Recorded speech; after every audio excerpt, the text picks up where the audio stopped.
بسم الله الرحمن الرحيم. وقال موسى يا قوم إن كنتم آمنتم بالله فعليه توكلوا إن كنتم مسلمين.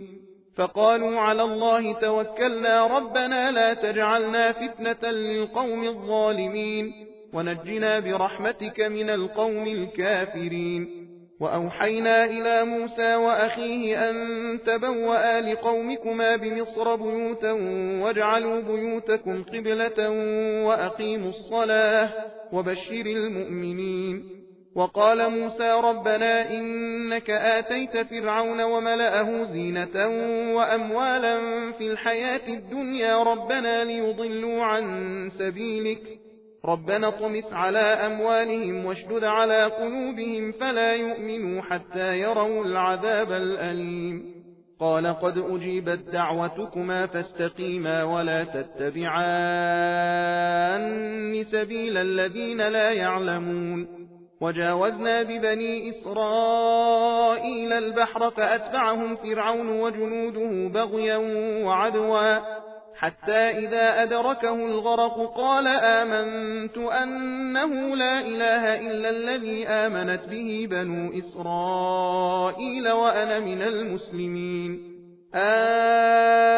الآن وقد عصيت قبل وكنت من المفسدين فاليوم ننجيك ببدنك لتكون لمن خلفك آية وإن كثيرا من الناس عن آياتنا لغافلون.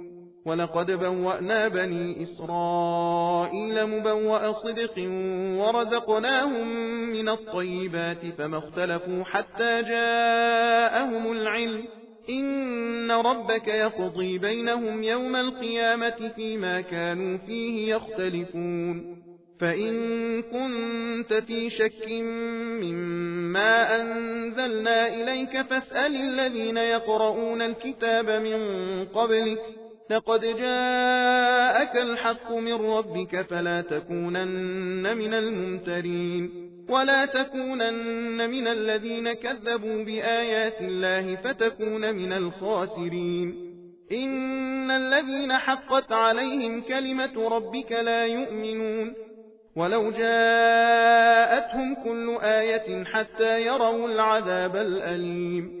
فلولا كانت قرية آمنت فنفعها إيمانها إلا قوم يونس لما آمنوا كشفنا عنهم عذاب الخزي في الحياة الدنيا ومتعناهم إلى حين. ولو شاء ربك لآمن من في الأرض كلهم جميعا أفأنت تكره الناس حتى يكونوا مؤمنين. وما كان لنفس أن تؤمن إلا بإذن الله ويجعل الرجس على الذين لا يعقلون.